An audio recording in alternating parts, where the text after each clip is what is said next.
Japan defeated, General of the Army Douglas MacArthur, as Supreme Commander for the Allied Powers, had the heavy responsibility of transforming that nation into a peaceful, stable democracy, despite a tense and critical Far Eastern situation.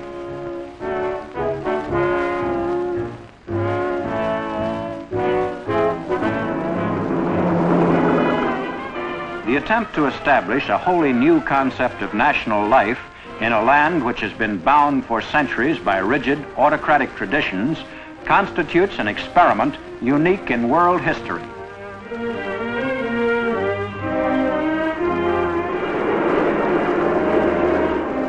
On September 2nd, 1945, when the instrument of surrender was signed aboard the USS Missouri in Tokyo Bay and General MacArthur took charge of the occupation, it was already evident that the task of democratizing Japan would require an enormous expenditure of effort and money. Though more than 50% of the homes in major cities had been destroyed and an estimated 900,000 had been killed in bombing raids, the Japanese people, hopeful for relief from the rigors of war, willingly cooperated with their conquerors. Among the first jobs was cleaning away the wreckage of Japanese heavy industry, most of which was left in ruins. And what remained of Japan's once powerful military machine was cut up for scrap.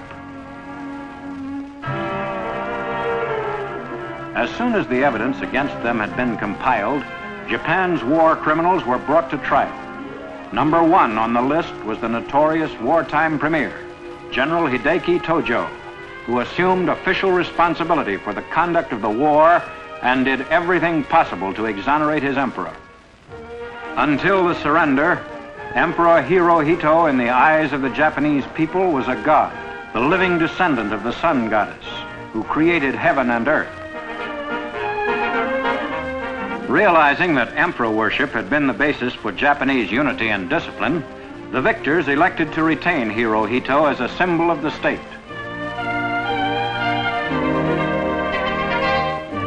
Though, upon MacArthur's suggestion, Hirohito denied his divinity, his subjects nevertheless still respect him, and even seem to prefer him in the role of an ordinary mortal. Hirohito found his routine in marked contrast to his former splendor. A prosaic little man, he lives quietly with his wife and two young sons, Masahito and Crown Prince Akihito. When not called upon to fulfill public engagements, Hirohito spends much of his time on his favorite hobby, studying marine biology. He has become an international authority on the mollusks and seaweed of Sagami Bay. Meanwhile, the destiny of the Japanese nation was being shaped by General MacArthur, whose public appearances were limited to official functions of major importance.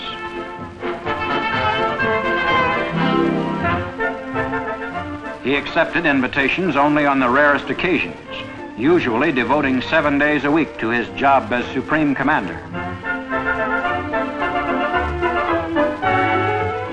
For the most part, the general left the social amenities to Mrs. MacArthur.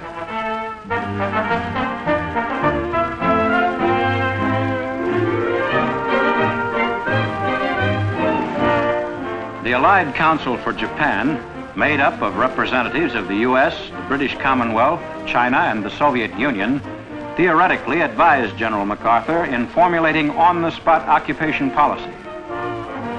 But the meetings of the Allied Council were notably brief and perfunctory. Day-to-day decisions almost invariably were made by MacArthur, acknowledged boss of the occupation.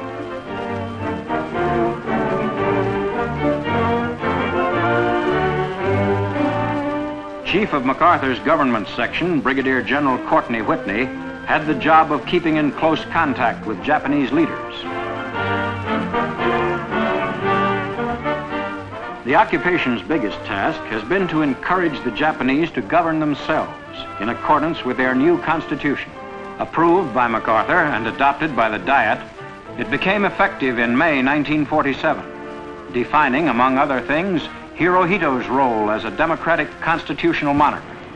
世界永遠の平和を念願する日本国憲法の理想を心とし、民主主義に基づく文化国家建設の目的に向かって私たちは着々歩みを進めています。 In an effort to bring some comprehension of democracy to the Japanese, MacArthur sent out through the country 57 teams of instructors. But though eager to comply, the suggestible Japanese found the real meaning of democracy elusive, and to them almost incomprehensible. 本当の意味は何かといえば、それを簡単に説明すると、ただ他人を尊敬するに過ぎないというのであります。 The new constitution brought a radical change in the status of Japanese women. No longer trailing along behind their husbands in public, no longer inferiors, but sharing equal rights with men, women organized clubs to discuss their newly found freedom and to take an active role in civic affairs.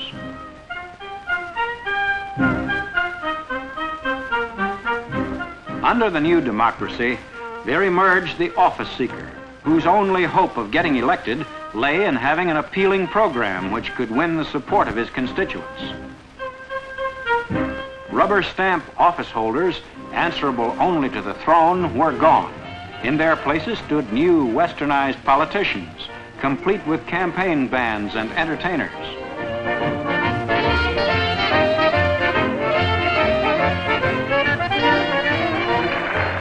Though the whole concept of government by public servants was an alien one, the Japanese people seemed to like the idea of freely choosing their own representatives in the government. And in a completely free election in the spring of 1946, nearly 3/4 of the electorate went to the polls, including 2/3 of the eligible women voters. Of the changes the occupation has made in the Japanese way of life, none has met with greater success than its land reform. Until the end of the war, nearly 3/4 of Japan's farmers were merely tenants, paying their landlords from 50 to 70% of their annual crop. But at MacArthur's direction, the great estates were bought up by the government and resold to the farmers on liberal terms.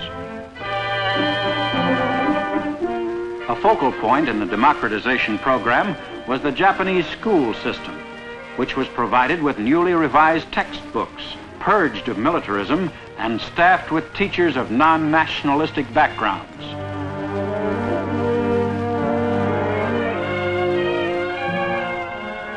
Japanese state universities, from most of which women were traditionally barred, were made co-educational. But despite efforts for democratic reform, many young Japanese idealists and intellectuals turned toward communism. In its struggle for control of the Japanese mind, the Communist Party of Japan directed its propaganda not only to critics of occupation and government policies, but to anyone dissatisfied with his lot. Its strategists were able men, headed by Moscow-trained party leader Sanzo Nozaka. Though the progress of communism in Japan has been comparatively slow, it still has a powerful appeal to the unemployed and to the impoverished masses. For the party's principal weapon in Japan was not ideology, but the promise of jobs and a full bowl of rice.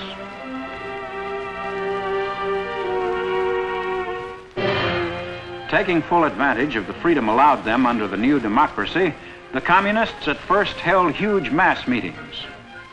But strategist Nozaka felt that large-scale national action might well result in a showdown with the occupation or the Japanese government, and that the aims of the party would be better served by harassing the country's economy with small but numerous strikes and demonstrations.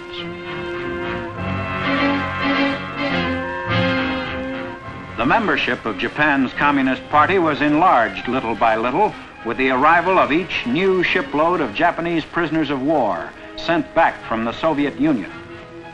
1,700,000 former Japanese, indoctrinated with communist dogma before being allowed to return home, were repatriated during the 5 years following the end of World War II.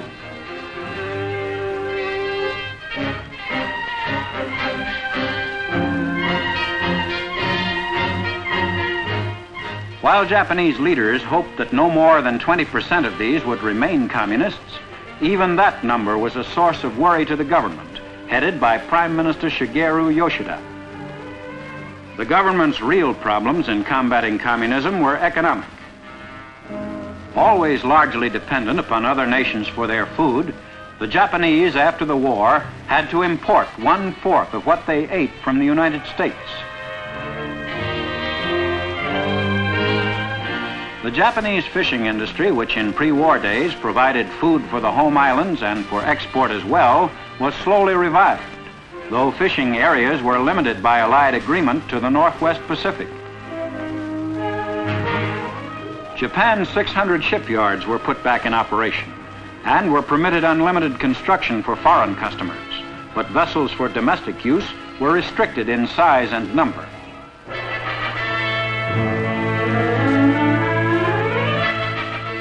The raw silk and cotton textile industries, upon which Japanese export trade was once heavily dependent, were also back in production.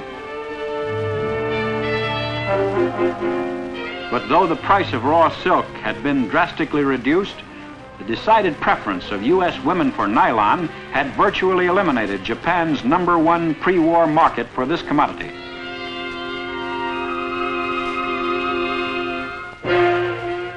Steel and other metals were scarce, but the Japanese automobile industry was again in high gear, turning out trucks at a rate of 2,500 per month to help bolster the country's domestic economy.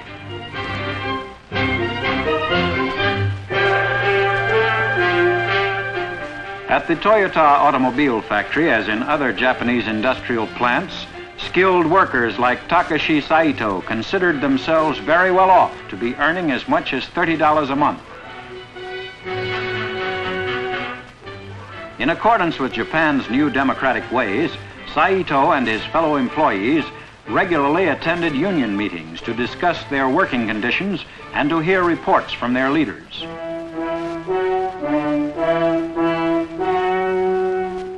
Though most of the workers at the Toyota factory lived in barracks provided by the company, Saito was lucky enough to have a home of his own, bought by the savings of his parents.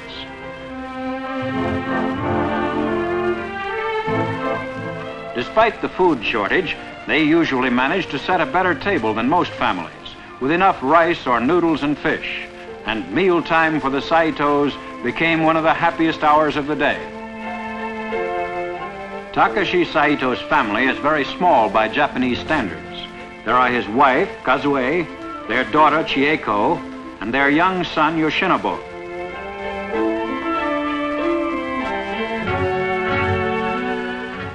Living with the Saitos are Takashi's mother, Seiki, and his father, Matsutaro, who are well satisfied with their good fortune. Like all Japanese housewives, Kazue Saito has plenty of work to do to keep her family going, for though her husband's wages are above average, she must cut corners wherever she can to get by. On her daily visits to the market near her home, Kazue finds that food prices are still almost prohibitively high. But living in the country does have its advantages.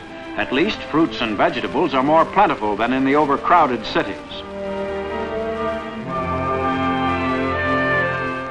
While Kazue does her errands, young Yoshinobu and his friends often play baseball, a sport which for a quarter of a century has been as much the national pastime of Japan as of the U.S.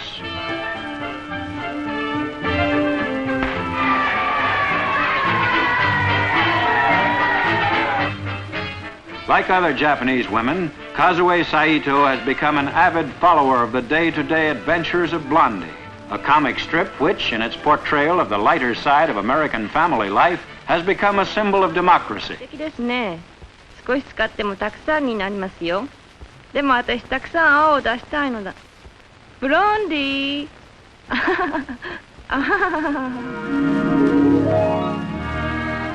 At the end of his day's work and on his days off, when he likes to fish with his son, Takashi Saito thinks of his own future and that of Japan.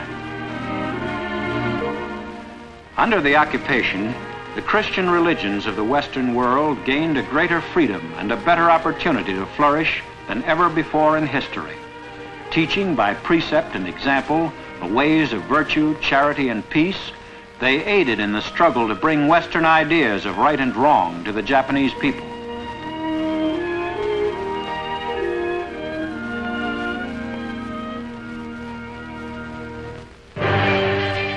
But the ancient festivals of Shintoism were being revived once more, and it was the very existence of this religion which made it possible for the militarists to establish the perverted cult of state Shintoism, fostering the belief that all mankind must be brought under the rule of the emperor.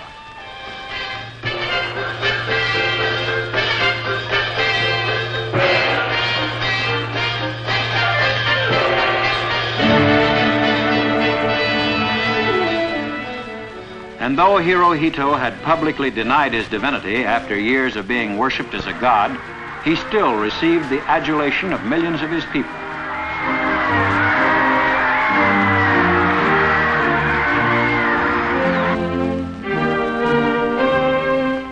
Under the leadership of General MacArthur, the vast social experiment in Japan made real progress. But even as he worked to indoctrinate the Japanese with democracy, there was unrelenting pressure from the communists. Resisting that pressure became increasingly important. For strategically located as Japan is in a world that is fast being turned into two armed camps, it was a vital matter to the free nations of the world that Japan become a working democracy.